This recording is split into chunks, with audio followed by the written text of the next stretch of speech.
आज जिन शेयरों पे हम बातचीत करने जा रहे हैं उसमें हम देख रहे हैं ऑर्डर्स काफ़ी ज़्यादा निकल करके आए हैं और ऑर्डर्स की खबरें काफ़ी ज़्यादा हैं। तो एक करके उन कंपनियों को आपकी स्क्रीन पर लाएंगे और बताएंगे कि क्या रणनीति आपकी होनी चाहिए। सबसे पहले बात कर लेते हैं रक्षा क्षेत्र को लेकर के, और रक्षा क्षेत्र में आज दो बड़े ऑर्डर मिले हैं। सबसे पहले मझगांव डॉक की बात करते हैं। कंपनी को जो है रक्षा मंत्रालय की तरफ से 1600 करोड़ रुपए का नया ऑर्डर मिलता हुआ दिखाई दिया है, और ये जो 1600 करोड़ रुपए का ऑर्डर है वो इंडियन कोस्ट गार्ड को सप्लाई करने के लिए मिला है कंपनी को। ये ऑर्डर मझगांव डॉक की तरफ से 6 ऑफशोर पेट्रोल वेसल जो है वो सप्लाई करेगी कंपनी। और आपको बता दें कि ये कंपनी के शेयर में आज हम देख रहे हैं कि इस नए ऑर्डर के चलते सकारात्मक रुझान, और वैसे भी मझगांव डॉक का काफ़ी अच्छा मोमेंटम यहाँ पर बनता हुआ दिखाई दिया है। आप देखिए अभी थोड़ा सा कंसोलिडेशन के फेज़ में है, वरना एक तरफा रैली यहाँ पर देखने को मिली थी। आज 3.25% ऊपर अब इस समय ट्रेड करता हुआ। सर, काफ़ी शानदार मूव शेयर ने दिया है। 6 महीने में 73%, एक साल में 150% से ज़्यादा का रिटर्न दिया है। अब थोड़ा सा हम देख रहे हैं पिछले कुछ दिनों से थोड़ी सुस्ती में है। आज एक नए बड़े ऑर्डर की खबर रक्षा मंत्रालय से, आप कैसे देख रहे हैं शेयर को? विपुल जी, थोड़े इतिहास में आपको ले जाता हूं। ये कंपनी की पब्लिक इशू आई थी जब कोविड का बहुत बड़ा जोर था देश में। अक्टूबर 2020 में इसका इशू आया था। उस समय इसका शेयर का भाव 250 रुपए चलता था। और जब इस कंपनी के बारे में बात करते थे कि ये शिपिंग इंडस्ट्री है, डिफेंस का काम करती है, भारत सरकार के लिए इक्विपमेंट, ये जहाज बनाती है, तो लोगों को 200 रुपए में ये शेयर जिसे कहते हैं अच्छा लग रहा था, लेकिन हिम्मत नहीं थी कि ये 300 हो गया, 400 हो गया। और आज देखते देखते इसका जो भाव है 8 गुना ये शेयर बढ़कर ट्रेड कर रहा है। कंपनी अच्छी है। इसका जो बिजनेस मॉडल है ये समझना चाहिए। प्राय करके इसको ऑर्डर डिफेंस के जो मिलते हैं वो सरकार से ही मिलते हैं, क्योंकि डिफेंस इक्विपमेंट और कोई ऑर्डर दे नहीं सकता। अगर आप या मैं इसको एक जहाज बनाने के लिए ऑर्डर देंगे, ऑफशोर पेट्रोल वेसल या पनडुब्बी या कुछ और, ये अपना अपना ऑर्डर लेगी भी नहीं।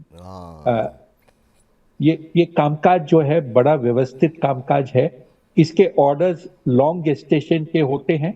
जैसे इसको 6 जहाज का ऑर्डर मिला है, तो पहला जहाज पहले, फिर दूसरा, फिर तीसरा, और ये लगभग 4 से 6 साल के बीच में पूरा होगा। बिल्कुल। तो इसके पास में किसी भी समय अगर आप देखें तो 20-25 हजार के ऑर्डर भी एक ऑर्डर बुक में रहती है। 25-30 वेसल के भी ऑर्डर रहते हैं, और मल्टीपल प्रोग्राम साथ साथ चलते हैं। तो ऑर्डर अच्छा है। ऑर्डर देखकर शेयर मत खरीदिए, इसका बिजनेस देखकर फिर इस शेयर में निवेश कीजिए। ठीक, चलिए अब जरा अगली कंपनी लेकर के आते हैं, और अगली कंपनी टेक्समैको रेल। जी हाँ, एक तरफ डिफेंस और एक रेल, ये दो शेयर, तो दो सेक्टर ऐसे रहे जिन्होंने मतलब जिन लोगों ने भी पैसे जाँव लगाए उनकी झोलियाँ भर दी हैं। और यहाँ पर टेक्समैको रेल पे कंपनी को ऑर्डर मिला है यहाँ पर भी, और भारतीय रेलवे से कंपनी को जो ऑर्डर मिला है वो 1374 करोड़ रुपए का ऑर्डर मिला है।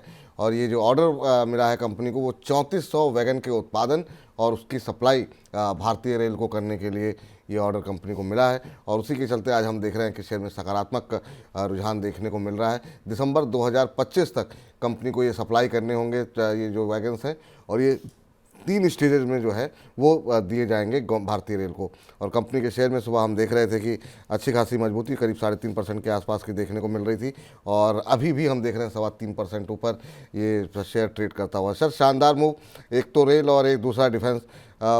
6 महीने में 132% का रिटर्न इस शेयर ने दिया है, और एक साल के अंदर 202% का रिटर्न दिया है। क्या करें सर, अभी क्या यहाँ से भी और ज़्यादा अपसाइड की उम्मीद कर सकते हैं टेक्समैको पे?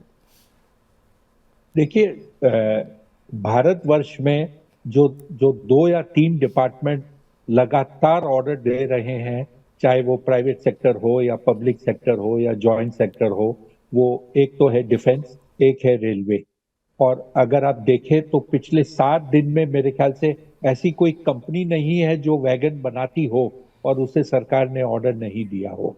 तो ऐसा नहीं है कि सिर्फ टैक्स रेल को ही ऑर्डर मिला है, सबको ऑर्डर मिल रहा है, क्योंकि इतनी ज्यादा रिक्वायरमेंट है और बनाने वाले लोग जो हैं गिने चुने हैं कि सबको ऑर्डर मिलता है।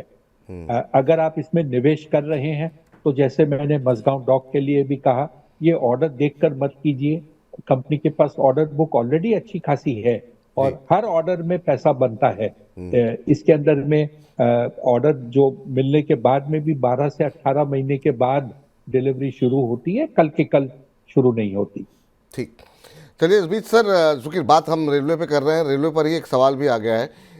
रुदल कुमार जी हैं, कह रहे हैं सर नमस्कार, मैं सऊदी अरब में रहता हूं, ड्राइविंग करता हूं। मेरे पास जुपिटर वैगन के 250 शेयर हैं 370 रुपये के भाव पर, और वो उनकी स्पेशल रिक्वेस्ट आई है कि प्लीज़ अरुण सर से पूछ के बताएं कि इसको मैं लॉन्ग टर्म के लिए रखूं या बीच में ही प्रॉफिट बुक करके एग्जिट कर लूं। और ये आपने एक बार रिकमेंड भी किया था, बहुत लोगों ने उसको, उसमें प्रॉफिट भी काफ़ी कमाए। अब इनको क्या सलाह देंगे रुदल जी को? विपुल जी, क्या ये कोइंसिडेंस माना जाए, इत्तेफाक माना जाए कि मैं जब अक्सर कोई शेयर चुन चुन के सिलेक्ट करता हूं तो उसके बारे में कोई सवाल भी आ जाता है? नहीं, बिल्कुल बिल्कुल सर, मन की भावनाएं आपकी लोग समझ लेते हैं। तो इनका जवाब जो है चुन चुन के सेक्शन में जरूर देंगे। चलिए, चुन चुन के सेगमेंट में आपके प्रश्न का उत्तर मिलेगा। कार्यक्रम के आखिर तक आप बने रहिए सर, ये आपके लिए सलाह निकल करके आती हुई। चलिए आगे बढ़िए और चलते हैं, जरा अगली कंपनी लेकर के आइए। कोचिन शिपयार्ड एक और रक्षा क्षेत्र से जुड़ी हुई कंपनी है कहीं ना कहीं, और रक्षा मंत्रालय से कंपनी को 488 करोड़ रुपए का एक नया ऑर्डर मिला है। तो ऑर्डर की खबरें जैसे मैं हमने आपको पहले बताई कि आज काफ़ी ज़्यादा रही हैं। आपको बता दें, नेवल वेसल के रखरखाव और रिपेयर के उपकरण जो है कंपनी को सप्लाई करने के लिए ये ऑर्डर 488 करोड़ रुपए का मिलता हुआ दिखाई दिया है। और आपको बता दें कि इस पर जो फाइनल मंजूरी है, जो अंतिम मंजूरी है, वो FY25 की पहली तिमाही के आखिर तक मिल जाने की उम्मीद है। और कंपनी के शेयर में आज हम देख रहे हैं कोचिन शिपयार्ड में करीब 3% की तेज़ी जो है वो शुरुआती कारोबार में देखने को मिल रही थी, और अभी भी शेयर जो है अब 4.5% ऊपर है। तो अच्छा मूव यहाँ पर देखने को मिल रहा है कोचिन शिपयार्ड में भी। और इस शेयर ने भी लोगों को माला माल किया है। 6 महीने में डबल से ज़्यादा का रिटर्न, 118% के आसपास का। पूरे साल भर की बात करें तो यहाँ पर भी अच्छे खासे रिटर्न आते हुए दिखाई दिए। Sir, Cochin shipyard current level पे कैसा लग रहा है आपको? सर अच्छा लग रहा है। और एक इसकी खासियत कह दूं कि भारत का पहला सबमरीन जो लोकली बना था वो कोचिन शिपयार्ड को श्रेय जाता है कि उन्होंने बनाया था। और मैं जो कंपनियों को मिलने जाता हूं तो उस समय ये शिप बन रहा था, और मैं आपको बड़े खुशी और गौरव के साथ कह सकता हूं कि मुझे ये शिप पर जाकर देखने का मौका मिला। और जो गौरव या जो छाती 56 इंच की हो जाती है जाकर देखकर उस समय, वो मैं आपको मेरी भावनाएं प्रकट नहीं कर पाता। बस बहुत खुशी हुई थी देखकर कि भारत में इतना बड़ा महान जहाज देश की बनाने की ताकत हो चुकी है। बिल्कुल, काफ़ी महत्वपूर्ण बात आपने कही। निश्चित रूप से सीना गौरवान्वित होता है, एक गौरव की जो है समझ होती है। इस बीच बहुत सारे दर्शक सर अभी से आपके IPO की जो है डिमांड करने लगे हैं कि सर एक बार फिर से जो है अरुण जी से रेटिंग करवा दीजिएगा, क्योंकि लिमिटेड पैसे हैं और उन्हीं पैसों में से IPO लेने हैं।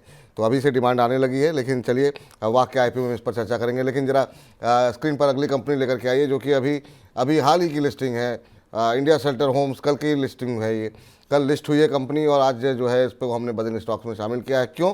क्योंकि बुधवार को लिस्ट हुई कंपनी में कई सारे म्यूचुअल फंड ऐसे हैं, कई सारे बड़ी रिसर्च फर्म ने हिस्सा खरीदा है, उनकी लिस्ट सामने आई है और उन लिस्ट को आपको दिखाते हैं। आपको बता दें, निपॉन इंडिया ने 572.81 रुपये के भाव पर जो है करीब करीब 10,10,000 शेयर जो है वो खरीदे हैं। गोल्डमैन सैक्स ने 593 रुपये के भाव के आसपास जो है 5,91,027 शेयर खरीदे हैं। इसके अलावा जो है बैंक ऑफ अमेरिका ने भी यहाँ पर जो है ख़रीदारी की है। उनकी जो यूरोपीय की शाखा है उसने 595 के भाव में 5,11,016 शेयर खरीदे हैं। सर, बड़े बड़े fund house, brokerage house, mutual funds जो है हिस्सा खरीद रहे हैं यहाँ पर। ये क्या आपको अच्छा लग रहा है? ये कंपनी कल की लिस्टिंग है, 26% के आसपास के प्रीमियम पे लिस्ट हुई थी, आज करीब 1% के आसपास की बढ़त देखने को मिल रही है। आपकी क्या सलाह रहेगी? तो अगर आप याद करें कि जब इस IPO ये आया था, खुला हुआ था, तब इसकी जो रेटिंग मैंने आपको दी थी तो थोड़ी सी नरम दी थी। इसके साथ 2 IPO और खुले थे, एक था डॉम्स और एक था आइनॉक्स इंडिया। और उस 3 के मुकाबले में इसकी रेटिंग 3 में तीसरे नंबर पे रही थी। मैंने कहा था ये बिजनेस काफी कंपेटिटिव है और कई लोग आपको हाउसिंग लोन देते हैं चाहे वो बैंक्स हो, प्राइवेट और सार्वजनिक, चाहे वो हाउसिंग फाइनेंस कंपनी हो या वो एनबीएफसी हो। मेरा व्यू अभी भी यही है कि थोड़ा सा कंपेटिटिव बिजनेस है, और इसका प्रदर्शन कल लिस्टिंग गेन से अगर आप देखें तो जो बाजार में ग्रे मार्केट प्रीमियम या जीएमपी चल रहा था उससे नीचे लिस्ट हुआ, और ऊपर के भाव से जहां पे लिस्ट हुआ था उससे और नीचे ट्रेडिंग के समय नीचे आ गया था। तो कंपनी अच्छी है, खराबी कुछ नहीं है, जी। बट जो रिटर्न्स की एक्सपेक्टेशन लोगों की हो गई है उससे इसका परफॉर्मेंस थोड़ा नरम है। हाँ, अगर यहाँ से ये 30-40 रुपए नीचे आकर 500 रुपए के आसपास आपको मिलता है तो अवश्य इसमें निवेश कीजिएगा। आपको 500 रुपए के भाव से 18-20% एक साल में अवश्य इस कंपनी में मिल सकता है। जी।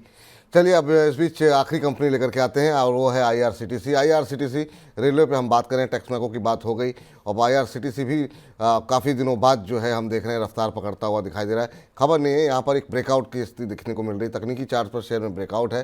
शेयर अपने 50, 100, 200 डीएमएस से ऊपर कामकाज करता हुआ दिखा रहा है। शेयर में डबल बॉटम के साथ साथ कप एंड हैंडल पैटर्न जो है वो बनता हुआ दिखाई दिया है, और कंपनी के शेयर में 5% से ज़्यादा का उछाल शुरुआती कारोबारी सत्र में देखने को मिल रहा था।